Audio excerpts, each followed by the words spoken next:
What's up, everybody? It's Friday, and it's Shiro Show. I'm Saturn Dave, Oh and yeah, that's good stuff. my buddy man. Trainoco. How are you doing? Good stuff.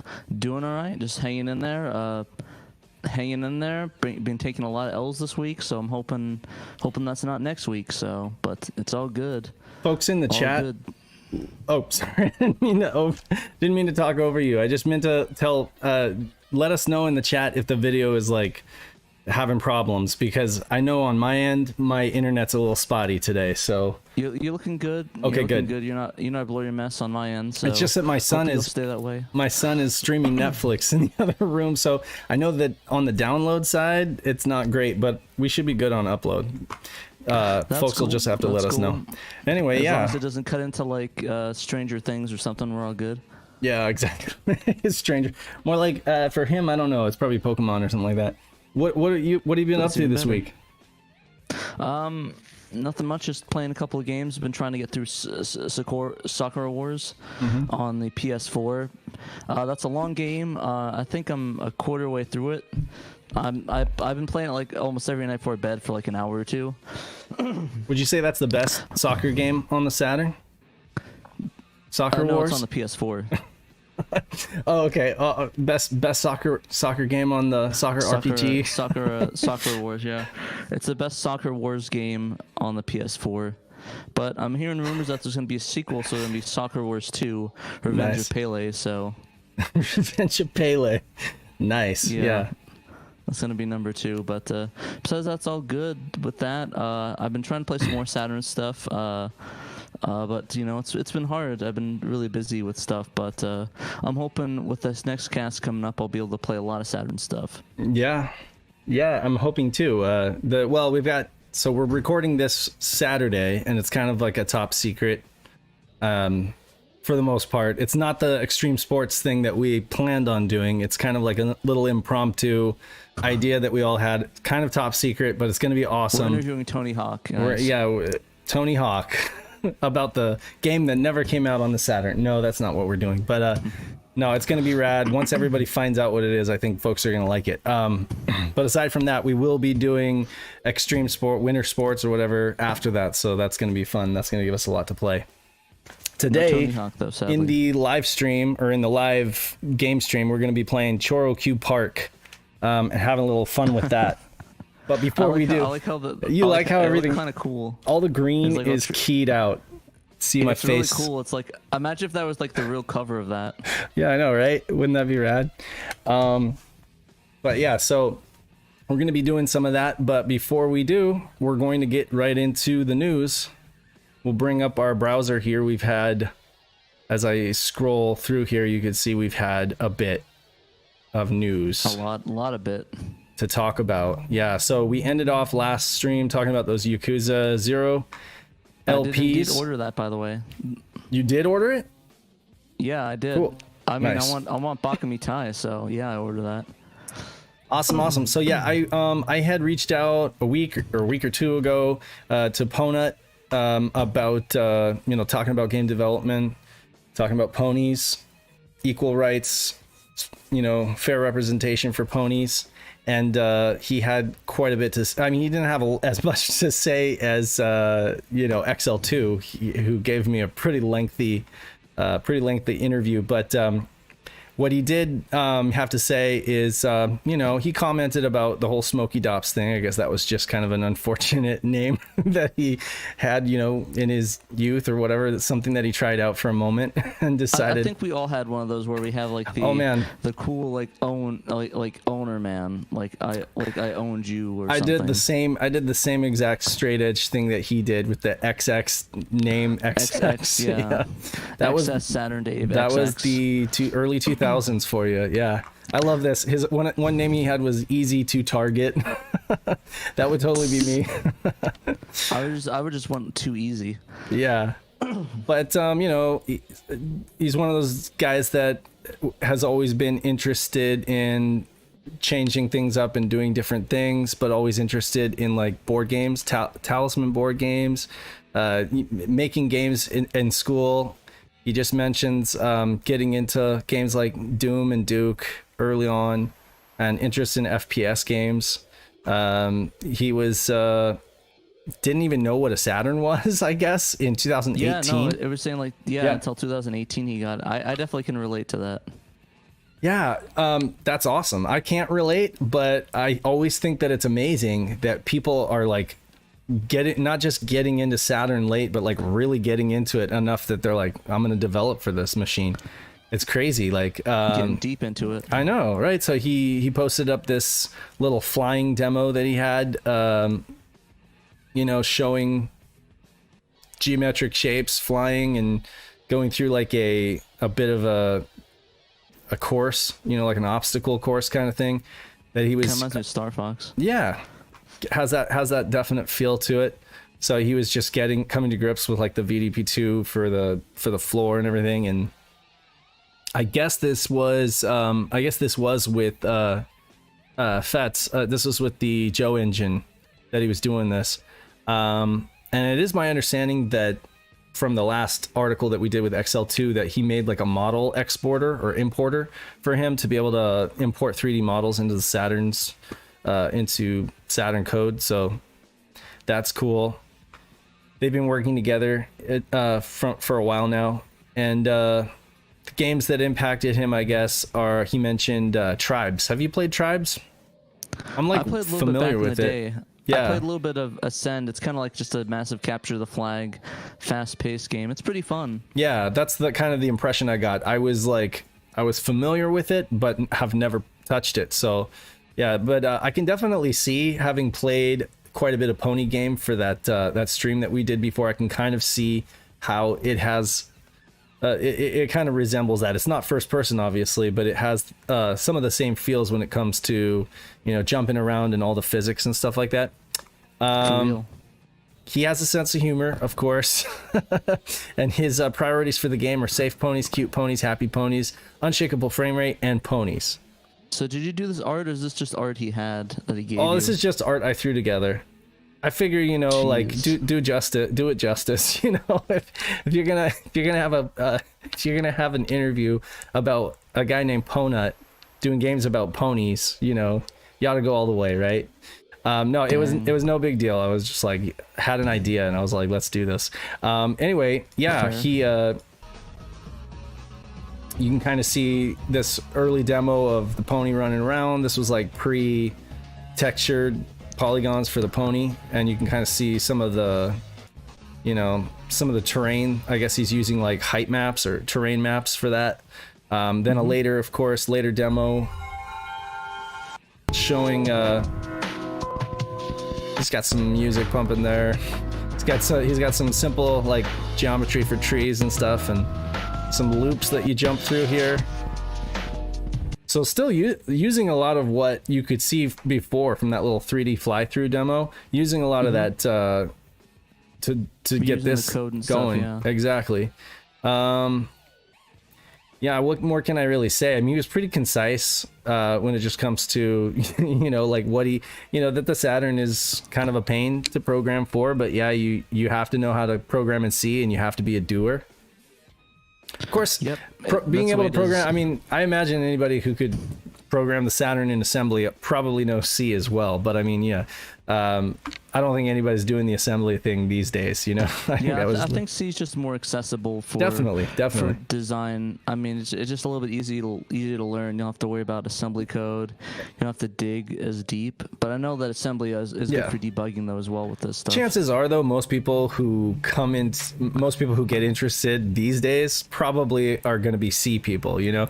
Like, I mean, what are the chances that you got some guy who's like really knows assembly who gets interested in I see what you mean. Yeah, I mean, it's like C is a pretty universal language, or much more so. But anyway, yeah, you know, greatest challenges, I guess, was learning that floating points are evil, and basically optimization, you know, working on optimization, research and development, coding his own tools. He recently developed PwnSound, which is his own sound driver, which is open source and folks are using, which is cool. And then, you know, sharing tools in the community. You know, again, that Saturn's architecture is you know, he joked, why don't you just replace it with a Pentium? You know, that was his meme post, is just replace the CPU with a Pentium and call it good, right? Just like solder it on between both an of them MMX and hope it works. Yeah. But yeah, no. Thank you, PONUT, for giving us this information. Thank you for speaking about your game. I realize that at this point it's not yet completely a game, and so he didn't have a lot to say about features and implementation, because it's not that far in terms of what it is. I guess he's still considering it a demo, and he just kind of called it Pony Game for the competition, but it's going to keep making progress, and so we'll keep looking back at it and hopefully downloading updates and maybe even streaming it again.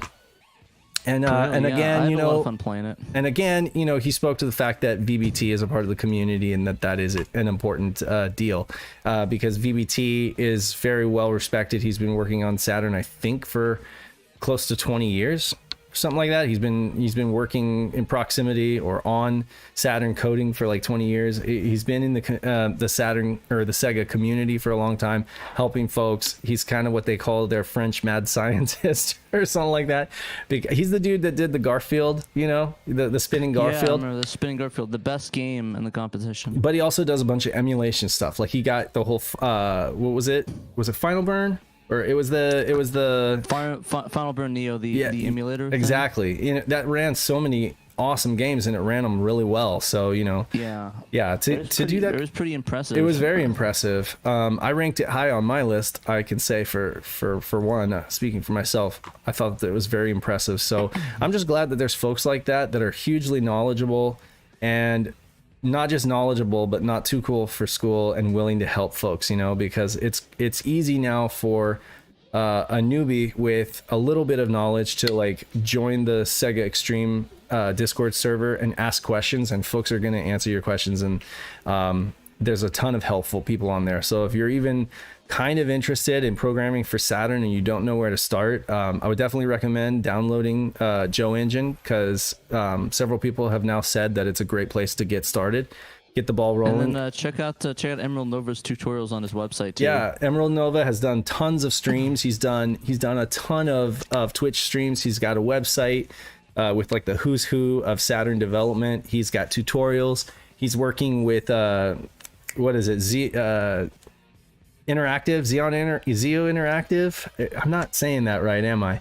I think it's Xenos Interactive. That's right. He's working with an artist, Xenos Interactive, who does like the modeling and stuff like that. And even he does like live stream tutorials, or at least live streams of how he does the modeling and stuff like that. So there's just a ton of resources for folks who are interested in getting into Saturn development. So if you're thinking about it, but you're just kind of like too shy about it because you're just thinking it's going to be too much work.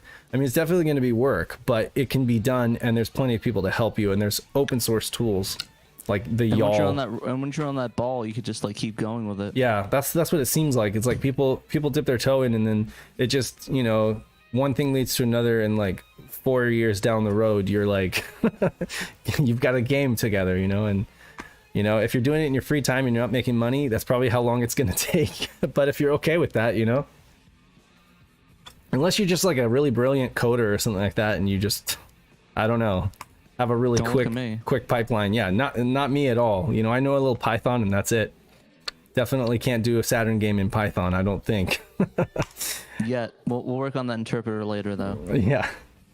Well, we released a podcast, and folks should know about it by now, because, I mean, we've been playing pinball games for the last month. Yeah. I thought it was good. Fun. Nick edited it. He did a good job. Yeah, I thought it was a really good episode. I definitely think that my favorite games have to be the pinball games. The digital pinball games are like the best ones. Yeah, the Saturn has a ton. It has a ton of pinball games. More than half of them are decent or good.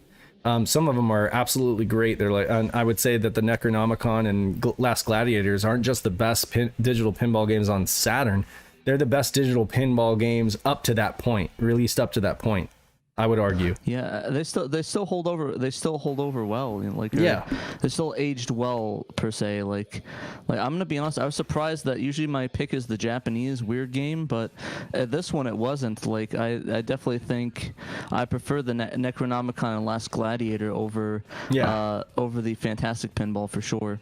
Yeah, I was kind of caught off guard by that, but I know like good control just can't be beat. Like when a game has really, really good control, it's kind of hard to one up that, even if it's just, you know, like Fantastic Pinball Kyukentai has it where it counts when it comes to like aesthetic and anime, you know, all that stuff.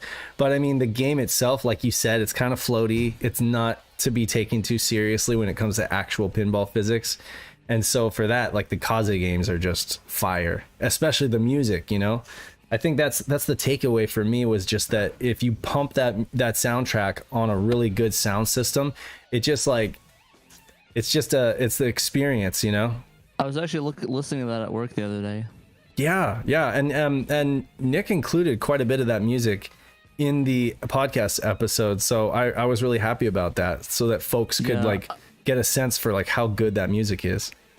Yeah, and the cool thing I liked is that I think it was on Necronomicon that the voice the singer kind of sounds like Bruce Dickinson Really? from Iron Maiden a little bit. Yeah, I guess I can kind of see that. I'm not a huge, like, I'm not really big into Iron Maidens, but I know enough to know what you're talking about. So yeah, I mean, it's everywhere. It's on Apple, it's on Pocket Casts, it's on whatever. It's on YouTube with YouTube, video. exactly. If you go to the YouTube link, you can actually watch footage of the games. You put that in there, right, Pat? Yeah, that's sort of what I've been doing for the video thing, because I know. Yeah, that's awesome. I know it's not sustainable to do like full video things, but I think as long as we can have just little video snippets of it. Yeah, I thought that was a great idea. Yeah, so it's an easy thing, just to record footage, just shove it on there. Yeah, and I mean, it makes such a big difference too, because when we were recording, I kind of tried to fire up some of the games so that while we're talking about it, we're kind of thinking about what it was that we liked or didn't like about the game. And I know it helped me because in the past, I've been trying to speak on games from memory, and sometimes it's just, even if I played it recently, I remember more things, you know, when I'm actually like looking at the game footage. Exactly. And I'm thinking, and I like it because people will be able to look at it like, okay, this is the game. This is what it looks like. Oh, this looks kind of fun. Yeah. Maybe I should pick this up, or maybe I should ignore it. Yeah. My out of left field surprise for this one was Pinball Graffiti. That was pretty good. Yeah, I really do. I am planning on picking up a physical copy, although it's not cheap anymore, but it's not super expensive yet. So I'm just gonna try to be patient and find a good deal, and then I'm gonna be grabbing that one. So I recommend that if folks haven't played Pinball Graffiti and they just saw some YouTube footage and they thought it looked a little janky, just burn a copy or put it on your ODE and play it, and you'll see what I mean. Like, it feels good.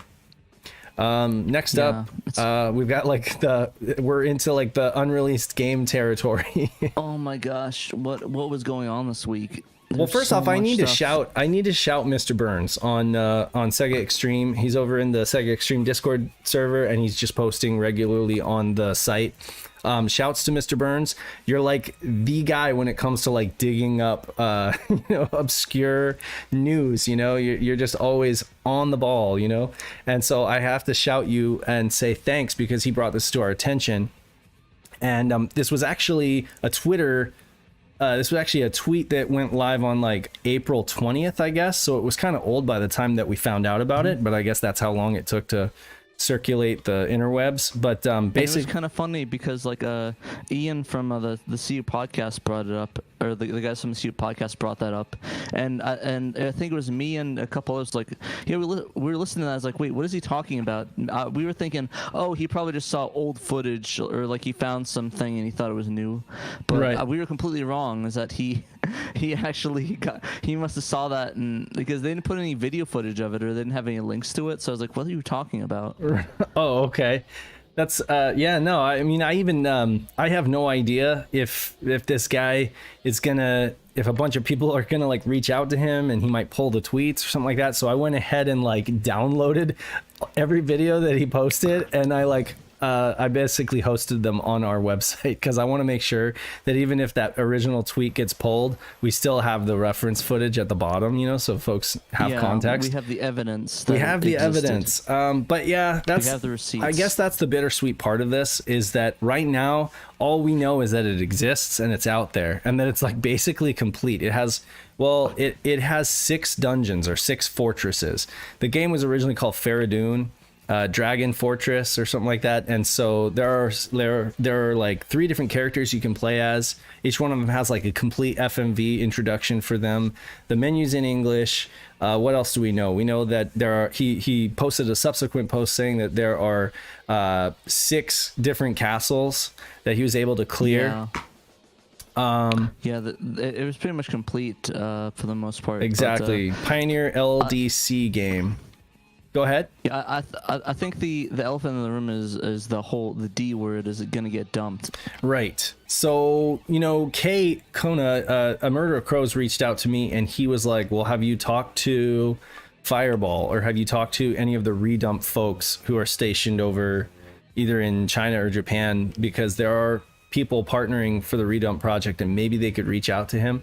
So I think that's the next step, is we need to talk to somebody in the redump project and see if anyone over there would be willing to like hit this guy up and try to see if he would be willing to.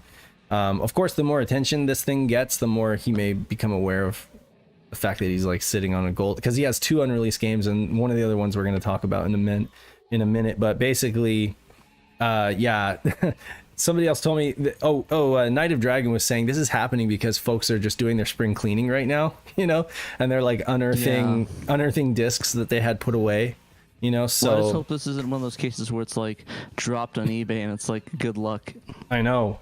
Well, you know, if somebody buys it, you never know. Somebody might dump it, but at least we know it's out there and it's not just like a promotional video. I guess we knew it existed, right? Because they couldn't have made the promotional video with all that footage if it didn't exist in some form. But I mean, just knowing that it's basically complete or close to complete is awesome. I'll show you guys. This guy just had it lying around though. I can show you guys a little bit of the video, the promotional VHS tape that was circulated. It had been, the name had been changed to Monika no Shiro, or Monika's Fortress. Shiro literally translates to either castle or fortress, I think.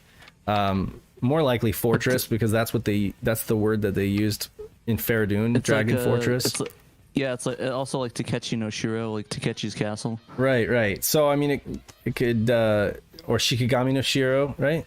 Yeah. So I guess it is castle. Right. Yeah, I guess it is castle. But anyway, it's like 2D sprites in a 3D world, so it's very similar. I guess you could say it's similar to like Dark Savior in that way. Yeah. Cool stuff though. I mean, it's a great looking game. I've asked folks about it before, like, wouldn't it have been great if this had come out? And I just didn't know how far along it was. But I mean, apparently it's like really far along and it looks super awesome. Like, I would love to play this game even in Japanese. I'd go for it. I would try to like slog through it and get through it. But yeah, there's a VHS tape. The box art was ready to go. Here you have like actual jewel case artwork. We got the original pamphlets for it when it was Faradun, and then when it switched over to Monika's Castle. I don't know how far behind you are, Pat, or what you can see. No, I'm seeing it. I'm like a second behind. Okay, cool, good. I'm glad it's not like 5 seconds. I misnamed this. I thought this was a pamphlet at first. It actually turns out this is like a long box CD soundtrack. In the early mid 90s, they had 90s. Those long box, and those kind of held over in Japan for a while just because of the artwork.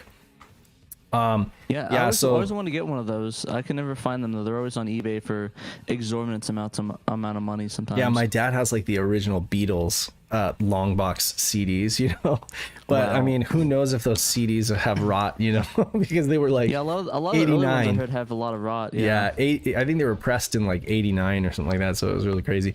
Anyway, video showing the game and the gameplay. You guys are free to check it out. We also have it here on the website.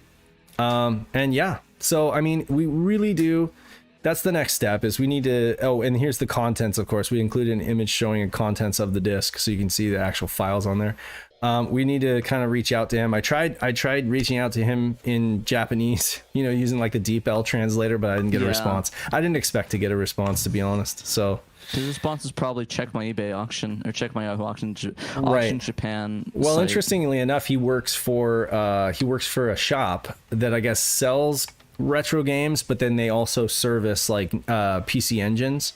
They service like the PC Engine Express, and then also like the Duos and stuff like that. So it's kind of like a fix-it shop, and they also, like, from what I can glean, I guess, from his other Twitter posts. So anyway, I don't know, but I'm gonna let you take this one next, because this is really big news. It's a big deal if you guys haven't played this yet. Yep. So recently they just released this Monday. This past Monday, released Sakura Wars Columns 2 on the Dreamcast, the fan translation by Derek and Company. So essentially, Burnt Ends. Yeah. Wait, what? Oh, yeah, Burnt Ends. Burnt Ends and A-Team. See when. Yeah. So there's a couple people on the team. There's CG Irakora and Deathrax, right? Oh right, yeah. Or Danthrax? Yeah. Danthrax, that's what it is. Danthrax, they worked on that as well.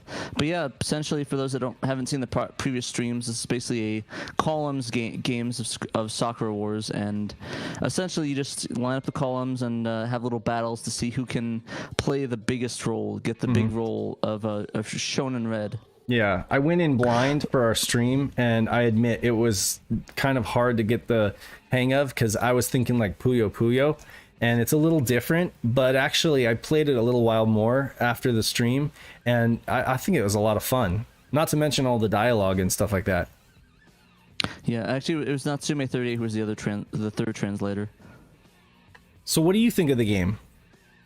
I thought it was pretty fun. I suck at it because I'm garbage at columns games. But Same. It was a lot of fun to play.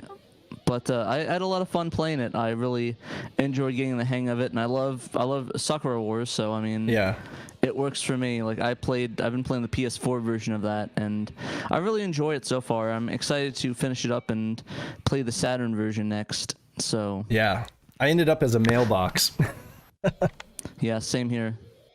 Yeah, it's like if you don't come in, if you don't place, or if you don't come in first or whatever, you end up as a mailbox. So yeah, that was me, the mailbox. But that was my role in the troop. So so Fair just enough. just That's like me you, in a I am nutshell. not good at the game, but I still enjoy it.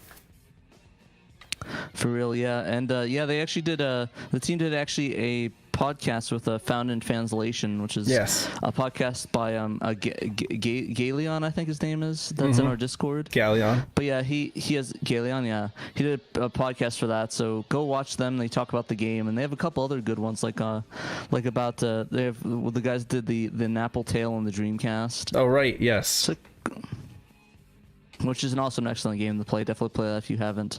But yeah, Sakura Wars was really fun. The columns too. I'm glad it's out. And we are actually working on a video, at least Ben is, of trying to get around some of the download issues with it. Because if you don't have a modem connected, it won't do the go to that site that lets you to download the 100% save in the DLC. Yeah, or if your modem is broken, for that matter, or not connected correctly, it'll tell you, because I think they're trying to put like a warning in there, like an error message, saying you either need to fix your modem, put in a modem, or use an emulator that supports modem emulation.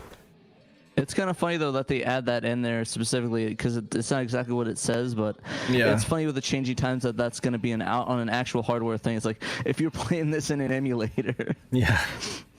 I mean, it's pretty hilarious. It's really cool that, I mean, in the first place, that's how they were able to implement the whole patch and everything like that, to include a 100% save to unlock all that content, and then also there's like all the DLC included on there. I thought that was a very, very impressive and also really cool. And I mean, they spared no expense, as the dude from Jurassic Park would say. We spare no expense. They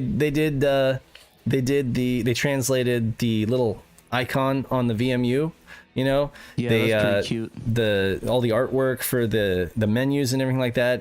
The game looks super sharp on a CRT. I can say in VGA, it just looks amazingly crisp. Yeah, it's pretty much a one for one what would have come out minus the voice acting. And the only thing that they actually, no, they probably would have left the Japanese in if it's Dreamcast actually. Yeah, probably. I mean, but the only thing they weren't able to translate was the actual browser, I guess. A lot of the browser prompts and stuff and they may be able to in a future update. But I just know that it was something that was a little tricky, and it couldn't be done in the same way that they were working on everything else. So it's just one of those things. Library. Yeah, exactly. So it's probably one of those things where they might figure out a way. But again, it's completely playable, and pretty much the only thing you need the browser for is just to download those DLC and the complete save, and that's pretty much easy enough to do, easy enough to understand, because I did it. I'm not that smart, so... Yeah, Derek said in the chat that he translated most of the browser in the final release. Really? And most of the browser text at least most of the browser text that you actually see. So it's probably referring to maybe that error message. So okay, cool. I didn't know that. I haven't actually checked the most recent release, but I do need to replace what's on my mode with the latest and greatest. So that's awesome. That's news to me and good to hear.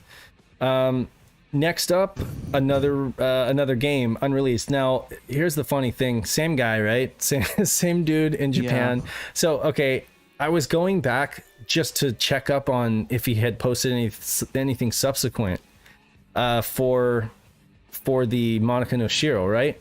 And I couldn't find, for some reason, Twitter was doing something weird, and I couldn't actually find the original post. And I thought he had pulled the post, right? I thought, oh gosh, we brought a bunch of attention to this, and he pulled the post because I can't find it. So I'm like scrolling through his entire Twitter feed, and I go back far enough. And I mean, this guy posts a lot of like unrelated to game stuff.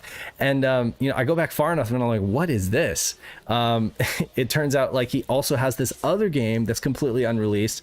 And he's just like, no big deal. He's like, this is a CDR. It was written on the label on version 1. I was able to play it until I cleared it. But honestly, it wasn't that interesting. So I think it was not released. It's like, are you kidding? Like some of us care. Like, so this is a big deal to some of us, but I mean maybe some folks just don't care. I don't know. Anyway, you can easily see here the game running. Well, actually, hold on. Let me use this one because it's bigger.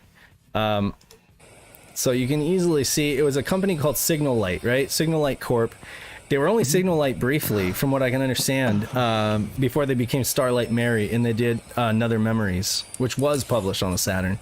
You got this like Famiresu kind of backdrop with just like a kid in high school, basketball player, girl that works at the little family restaurant. You got the girl on the volleyball team or something like that. I don't know. Anyway, so you get girl on the volleyball team. Well, you get this like cutesy. What is it? Where is it?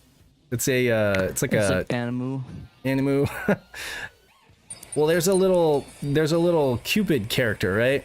So I guess that it's called Rensa Love Links or Love Chain.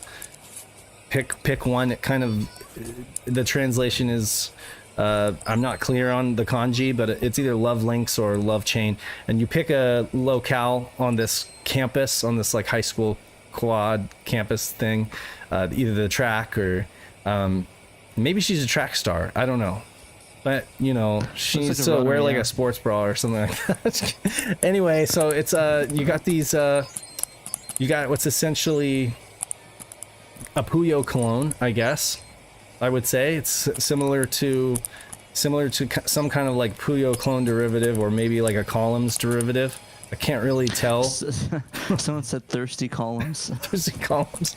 I mean, obviously it's a Connect 3 deal, right? So it's a Connect 3 colors deal, but you also have like gems inside the rings that are different colors, so there's some kind of different dynamic. And then there's like a roulette deal where you get into, oh, I did not mean to make that big. Big zoom in. Big zoom in. No, what I meant to do is show you guys that there's a damn it. this is really hard to control. So there's like this I don't chance. know, Dave. I think you're zooming for different reasons. You know. I promise. I keep zooming in. I promise I that's keep not zooming one. in near her chest. Oh, Yeah. oops. Okay, so you got this like chance roulette thing, and it's anybody's guess how it works. But I mean, there's like different items you can choose from: a money bag, some kind of like potion bottle or something like that. So anyway, it's a puzzle game. It's probably got like a dating sim deal. Somebody in the chat was like, oh, would this be like a red label game? I don't know that this would be a red label game. Maybe like a yellow label or something like that. It's probably yellow label. Yeah, If that. I don't see it being a red label game for any particular reason. But then again, I haven't seen that much of the game, so who knows? It could be. I think my favorite thing is on Twitter. Somebody tweeted and thought that R was a P. I thought it said Pensa. Pensa. Oh, because they kind of didn't. That was Night of Dragon. He's like, if you don't scroll down all the way, it looks like Pensa. Yeah, you yikes. know. So, shouts to GDRI, Game Developers Research Institute, for providing more information on this developer that I didn't know. They were a Yokohama-based company. That became Starlight Mary. A lot of their staff came from Arc System Works. Nice. They worked I love on that Wizards company. Harmony and Zork 1. Zork 1 is one of those games on the Saturn that I really wish somebody could come along and translate, because I'm a big Zork fan, but you know, it's probably better on the PC Nerd. anyway. Nerd. I know. Who plays Zork? Only the British play Zork. No, man. Zork is great. Zork is great for like a audio let's play, because the whole thing you don't even need like a video for it. You could just Retronauts did. Am I thinking of something? I'm thinking of a different title than Zork. I'm thinking of the other one. Yeah, I think Zork, we're the thinking of Underground two Empire. titles. So Retronauts did like a Zork podcast, and they started out by doing kind of like a let's play, and it was all audio let's play where where like Jeremy Parrish is like reading the prompts, and then they were just like putting in input and stuff like that, and it was actually real. I was like, this would work totally, like an audio let's play. I would download that on like Audible. What's up? I was thinking of the other British one, the one where they reused the character for all of them. I can't remember what his name. It started with a Z. I thought that's what you're talking about. I don't know. I think that's also Zork. Not ringing a bell. Not ringing a bell. But anyway, I could be wrong. You British fans, let us know what I'm trying to think of. It's the one guy that they uses characters like Zork in X Game or something. Okay, well, Zork kind of spun off after the second game, I would say. It kind of like spun off and became like a more visual thing, and it's just not the same. So the first 2 or 3 games or so are the ones, and they're like text adventures. But anyway, now we're getting way off. We're like way off topic. Yeah. What else can I say about this game? It is what seems to be another complete but unreleased CDR that's sitting in the same person's possession. So again, and this is not to be confused with Tenchi Muyo Rensa, which might come up in a Google search because there's not a whole lot of information about this game out there. But anyway, it is not Tenchi Muyo Rensa, which actually did see release on Saturn. But yeah. That's the game I need to play. I love Tenchi Muyo. Yeah? Yeah, I mean, I like it. So whether or not this game would be good or not, I don't think matters as much as the fact that there is yet another unreleased game that's complete but was unreleased, and probably due to perceived lack of success or something like that, or maybe it was just not a good, maybe they hadn't put that much money into development and they just decided it wasn't worth publishing. Who knows? Could have been a restructuring thing, because they did change their name and go on to kind of do different stuff. So anyway, moving on, we have Best of Saturn, another plug for another Saturn game that Peter posts up these regular Best of Saturn posts, hashtag Best of Saturn, just to get folks talking. Have you ever played this game, Shining Wisdom? I never did. I've always been told I should play it though, but yeah, the artwork on the American one I think is probably my favorite one. I think the art is really beautiful on the U.S. cover compared to the Japanese cover. Yeah, I would just me yeah. I agree. You know, I'm with you on this, and as a Saturn fan, I'm kind of ashamed to say it, but I'll be honest with you, I do not know a lot about this game. I have not played this game.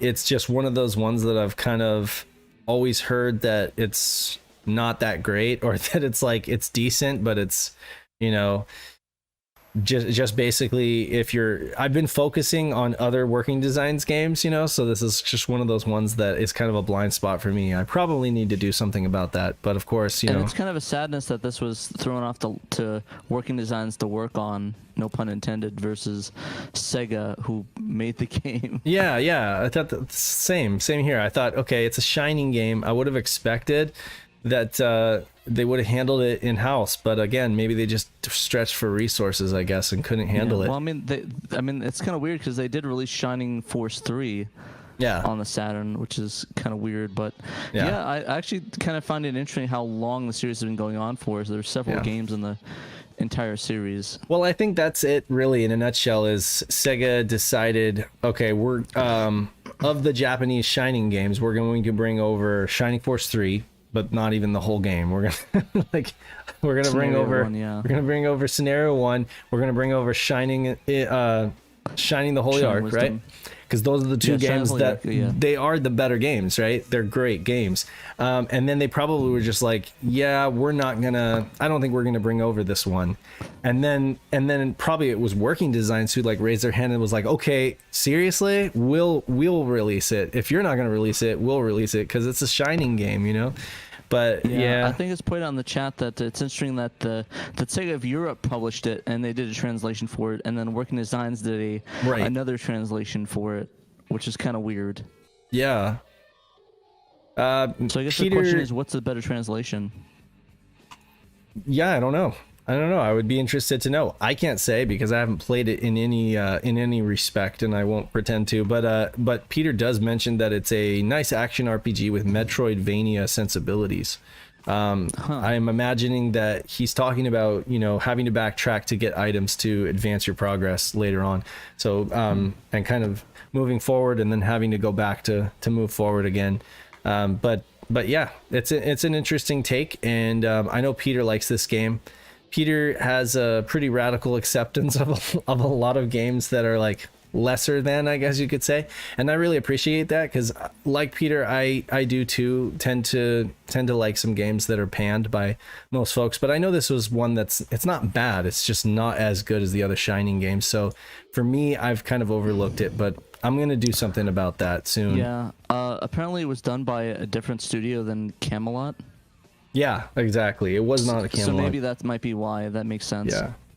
And I mean, it's to be fair. It was Camelot. Sorry, it was Camelot. Was it really?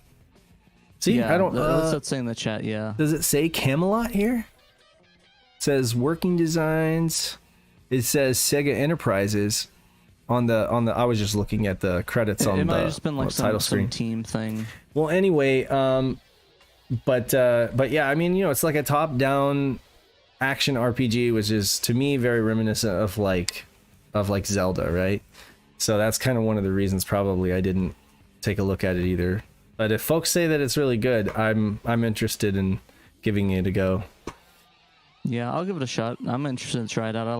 I like weird Japanese games, so hey, why not? These days I'm spending more time on like short gameplay experiences though, because every time I get into an RPG, I get so far.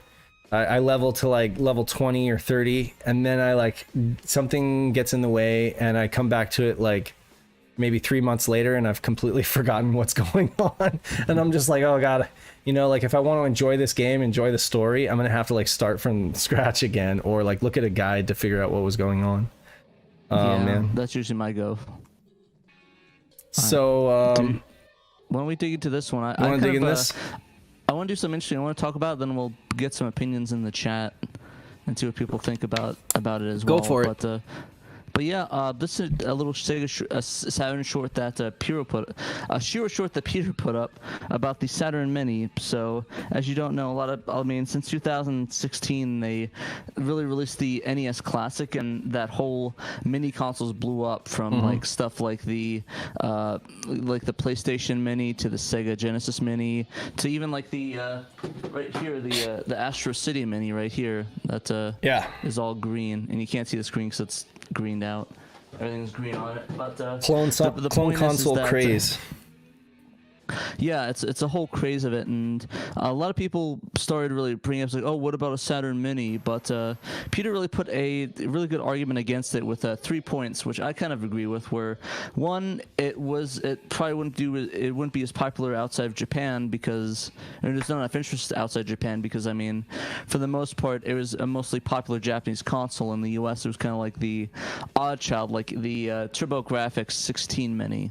Yeah. Where it's like some people like it, but some people are like, I don't know. But what are we talking about? Are we talking about whether or not it would be made at all, or are we just talking about whether or not it would be released in the U.S.? If it was released, how it would be received? Because this didn't stop. Neither of these two first things stopped Sega from putting out a tiny little Game Gear, for $50. The thing is, though, the Game Gear was only released in Japan, not America. Well, right. That's what I'm wondering is like, could this be something that we might see as like an import-only kind of device in the future? Or do you think they won't even try? I don't think they'll try, to be honest, because the other point that it might be more expensive because even on the Astro City Mini, the Virtual Fighter thing was a bit laggy. Yeah. To begin with, so if that was laggy, I couldn't imagine. But also, it might have just been the emulation software they were using. Yeah, I don't doubt it. But yeah, I don't see it coming out ever, like in any. I don't see it coming out in any way and being positively accepted by fans. If anything, I see it coming out. Everybody buys one up just because it is a Saturn Mini, and then ultimately goes online to complain about how poor the performance it is, and then that's it. That's the end of the story. Yeah, and it just like in the hardcore, they're gonna probably go for the like ODEs or like pseudo Saturns over something like this, like go for the upscale as well, which are a lot of the fans that are targeted by this.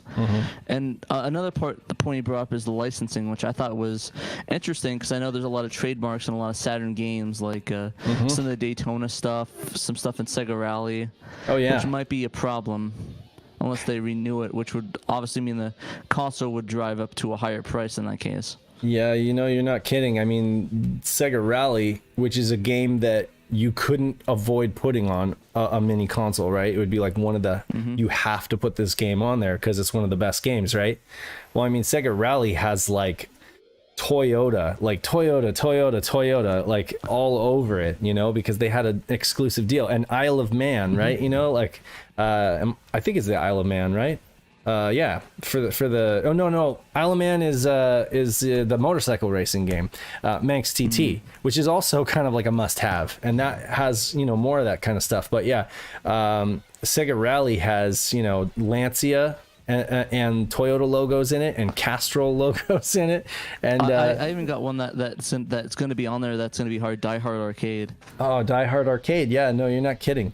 So yeah, they'll have to change the Dynamite Cop if they even do it. Yeah, it would have to be like the Dynamite Deca or Dynamite Cop. Yeah. You're not kidding. So they would definitely run into some licensing issues, I'm sure, or at least they would have to negotiate licensing issues. But I mean, this is not the mid '90s. Like Toyota's probably like, no, we're good. We don't really want. Yeah, and like Disney owns Fox now, and I imagine they're gonna be like, I don't think so. My take on this though is kind of like you were saying, like. The way I feel is that by the time a Saturn Mini console could come out and actually be good enough to warrant itself existing, the whole mini console craze probably will have come and gone, and it won't really be a thing. It's already faded. It's already faded right now. Yeah, I mean, it's like, so people have them, and it's just another trinket to put on your shelves and show off in your. More tat. Exactly. But it's kind of like a Neo Geo X. It's kind of like one of those things where it's like you're just going to see a ton of them show up on OfferUp because, it at the end of the day, it's just a system on a chip. Exactly.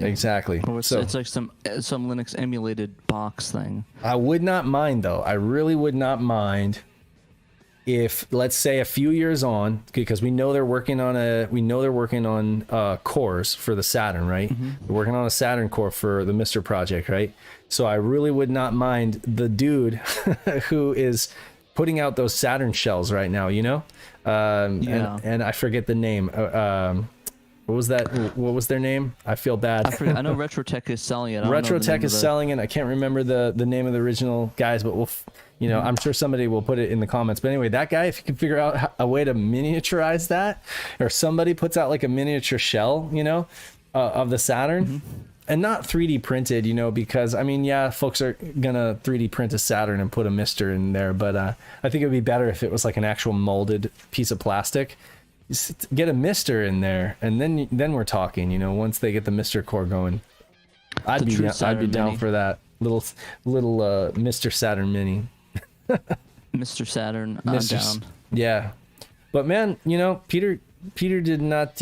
He gave us kind of like a sneak peek of like what he would put on a Saturn Mini, if there was one. Yeah. He's had some good consoles like Revolution Girl, or all the good games like Revolution Girl Utena. I definitely would want that on there. But I can't see that being on a mini console. It's like so niche.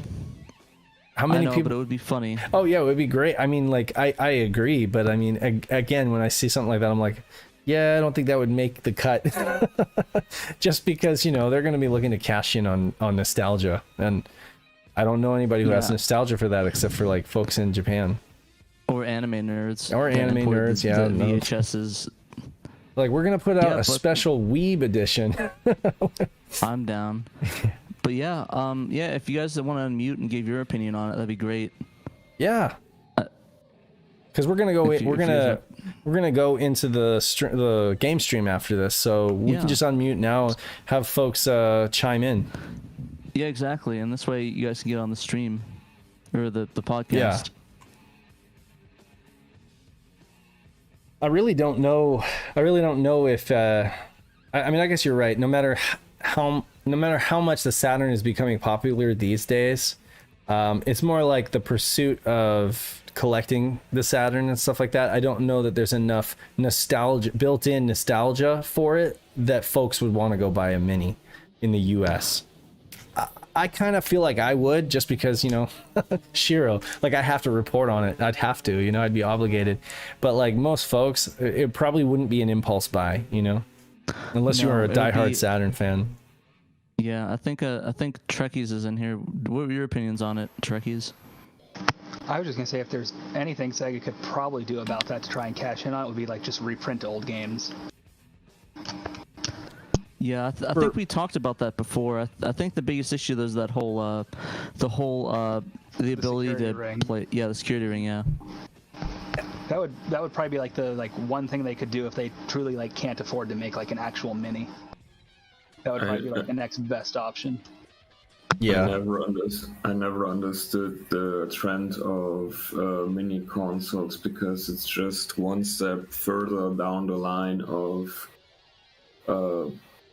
taking privileges or rights away from the consumer to control their machines, like have non-interchangeable games, which have been a staple since the what was it called, the first console to have cartridges. The Odyssey Magnavox? Yeah. Well, that's kind of more just jumpers. The games are all built in. The cards just set different jumpers. I think the Channel F was the first one that actually had the programs. Gotcha. Yeah. Yeah, right. Like the thing with the CMOS battery, you cannot change. You can't switch the batteries. The save games are in the cloud. The games are locked. Yeah. And well, I think with the minis, they're kind of aimed at a very specific kind of thing. Right. So it's kind of like there's okay, we're not going to remake the hardware because it's just not worth it for us, but we could at least put them on a box that looks like it for you to hook up to your modern TV. Right. And we'll put the 30 most popular games on it. I mean, I'm fine. It's it's not taking away your existing hardware for those of us who still have it or anything like that. And the ironic part is that it hasn't stopped, the limited number of games hasn't stopped anyone from cramming tons of ROMs on it, hacking these things, through USB and cramming tons of ROMs on them and then reselling them on OfferUp, hacked, PS Mini, PlayStation Mini with 80 games on it or something like that. And so it's ironic because then it's basically kind of like a Raspberry Pi, right? But it can't do all the stuff that a Raspberry Pi can do. It's just basically a PlayStation, and it'll play PlayStation games albeit not as good as an actual PlayStation. So Yeah, I heard think, that people. I think when you get to like the 32-bit gen for the minis, that's where you start to see we see a massive jump over like the 16-bit and 8-bit stuff. yeah, So I think it's harder to get an emulator that can run on that kind of hardware and be pretty accurate. yeah. So like the PlayStation Mini, even yeah, it works, but it's not as good. Like the quality is not the same as like the Genesis Mini, the TurboGrafx Mini, the SNES or NES Mini. When you compare Right. it. So what kind of emulators are these guys using? Are they like stealing the open source ones? Is it like EPC X2? I think like the ones from Sega and Nintendo are in-house ones. The ones from Sega and the one Konami did for the TurboGrafx, I believe those were developed by M2. Yeah, M2. I think this Capcom actually stole some emulation on their stick. Yeah, on their stick think- box, which that caused some problems. Yeah. And I think Sony stole theirs on the PS1. Because I know I there was a think- bunch of drama about that. I think the Nintendo stole Nesticle at one point on the Wii, right?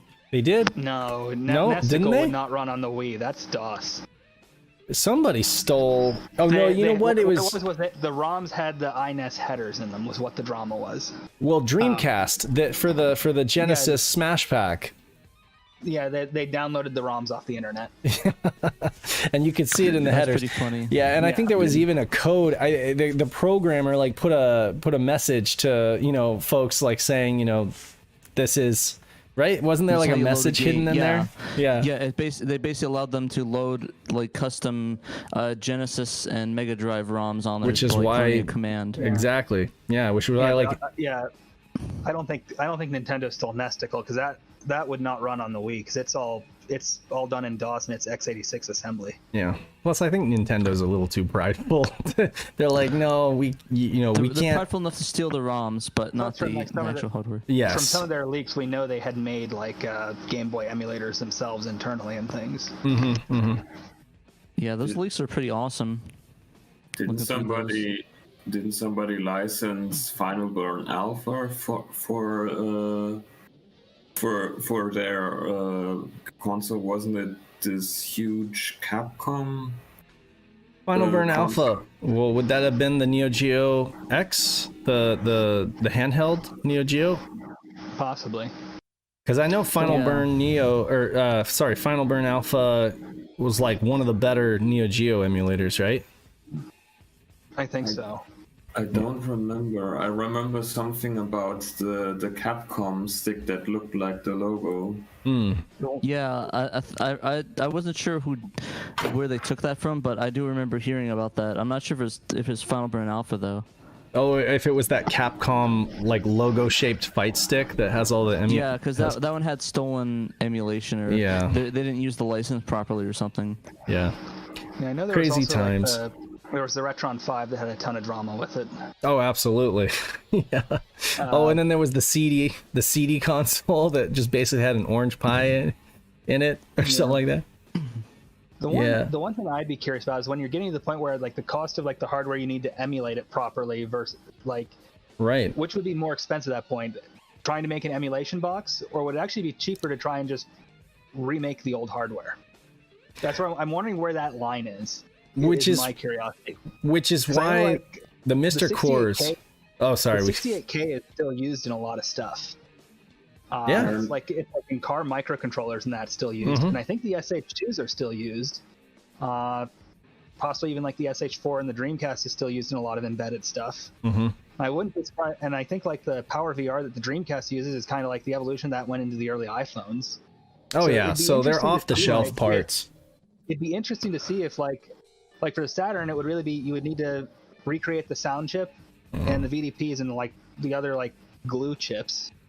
But it would be interesting to see if you could kind of like using like modern tooling, if it would be cheaper to like just make like a Saturn on a chip kind of thing versus trying to emulate it.